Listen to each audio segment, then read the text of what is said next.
सुप्रभातम मित्रों।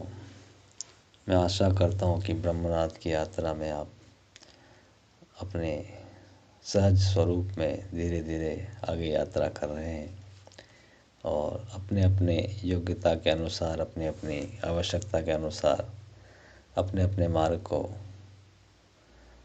अपनाते हुए आगे बढ़ते जा रहे हैं।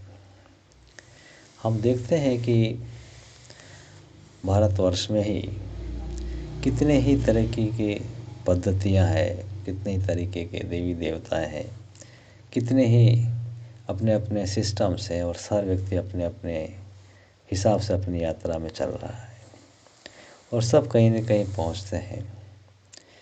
हम ये देखें कि ये सब कुछ जो है, इतने सब कुछ होते हुए भी फिर भी व्यक्ति को जो शांति होना चाहिए, सुकून होना चाहिए, जो उन्नति होना चाहिए, उसमें कहीं न कहीं कमी होती है। हम कितने ही पुराणों में, ग्रंथों में पढ़ते हैं कि फलाने देवता इंद्र नाराज़ हो गए तो उन्होंने बहुत बारिश की, और वरुण नाराज़ हो गए तो ये, और भी कई भिन्न भिन्न देवी देवता अलग अलग समय पे क्रुद्ध होते रहते हैं, आशीर्वाद देते रहते हैं, उनकी फ्लक्चुएशंस चलते रहते हैं। और एकमात्र देव जिनके बारे में हमने कभी नहीं पढ़ा होगा, सुना होगा कि वो किसी भी भक्त की गलती पर क्रुद्ध हुए और उन्होंने उसको पनिश किया या किसी भी तरीके से उसके लिए कोई न कोई असुविधा या कोई सज़ा का प्रारूप उन्होंने सृजित किया हो। ऐसे एकमात्र ईश्वर हैं प्रभु नारायण। आप जितने भी अवतार हुए, राम हुए, कृष्ण हुए, जो भी अवतार उनके हुए हैं, उन्होंने कभी भी किसी भी अवतार में किसी भी भक्त के कोई भी गलती की वजह से या कोई भी अपराध की वजह से या किसी कमी की वजह से नाराज़ हुए हों, ऐसा कहीं नहीं है। ऐसा क्यों है मित्रों? ऐसा क्यों है कि कोई देव इतने छोटे छोटे चीज़ों के लिए देवी देवता क्रुद्ध हो जाते हैं, आशीर्वाद दे देते हैं छोटे छोटे में, लेकिन एक नारायण है, ईश्वर है, प्रभु, वो कभी भी किसी भी अवस्था में अपने भक्तों पर नाराज़ नहीं होते हैं।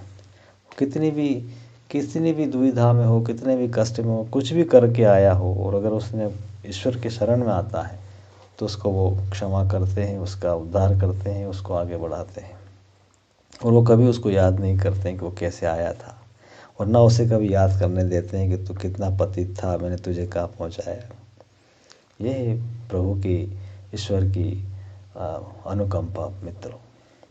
श्री कृष्ण कहते हैं गीता में, बहुत शुद्ध रूप से, बहुत ही सरल रूप से कहा है कि एकदम स्पष्ट है कि अध्याय 7 का 21वां श्लोक है कि यो यो याम याम तनु भक्तः श्रद्धया अर्चितुम् इच्छति।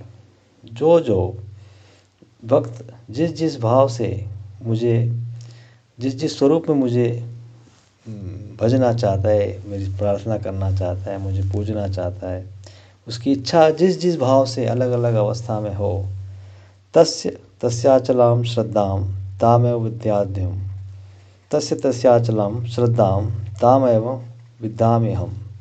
उसकी श्रद्धा के अनुसार मैं उस देवी या देवता के प्रति स्थिर करता हूँ। उस देवता के प्रति जो श्रद्धा है, उस श्रद्धा को उसमें actually he comes down.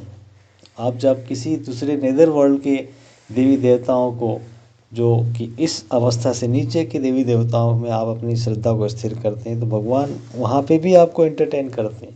He has to come down to that level. और उस लेवल से हमको एंटरटेन करने की कोशिश करते हैं, उसमें अपनी श्रद्धा स्थिर करेंगे, वो उनका जो गेन, प्रॉफिट, लॉस जो कुछ होना है वो होगा, और फिर आप उस पर्टिकुलर स्टेज पे रहेंगे जब तक कि आप उससे ऊपर ना उठ जाएं। ही वेट्स फॉर अस कि हमारा वहाँ से जब एक लेवल तक सेटिस्फेक्शन हो जाएगा, हम रिजेक्ट होंगे या हम अप्रिशिएट होंगे या जो भी हमारा होना होगा, उसके बाद फिर हम देखेंगे कि हाँ, ये भी एक टेम्पररी फेज़ है, और फिर से आगे बढ़ेंगे। तब अगेन ही वेट्स कि हम फिर उनकी तरफ देखते हैं क्या कि हमें उनसे भी ऊंची कोई चीज़ चाहिए। तो ये अपना लॉस है कि अगर हमारा जो स्टेटस आज है वो अगर नेदर वर्ल्ड पे है, छोटे देवी देवताओं पे, छोटे स्थानों पे है, तो हमको उस पर्टिकुलर जगह से फिर से रिजेक्शन और डिसअपॉइंटमेंट मिलने वाला है, और वहाँ की से फिर हम बहुत ज़्यादा प्रताड़ित दुखी होने के बाद फिर ईश्वर की तरफ देखेंगे। Again it is wastage of time. तो हम कोशिश करें कि हमारा जो अवस्था है उस अवस्था से हम try to reach to the supreme.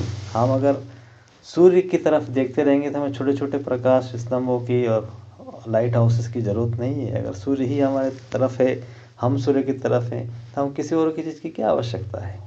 तो हम कोशिश करें कि हम डायरेक्ट जो हायर फोर्स है, हायर चेतना है, परम सत्य है, उसकी तरफ अपना जीवन यात्रा को आगे बढ़ाएं, उनकी तरफ देखें और अपने जीवन को उसी दिशा में उन्नत करें, ताकि हमारा समय भी नष्ट ना हो और हम कम ऊर्जा खर्च करते हुए उच्च चेतना में बहुत तीव्र गति से आगे बढ़ सकें। तो ये हमें चेक करना है कि हमारी अवस्था क्या है मित्रों।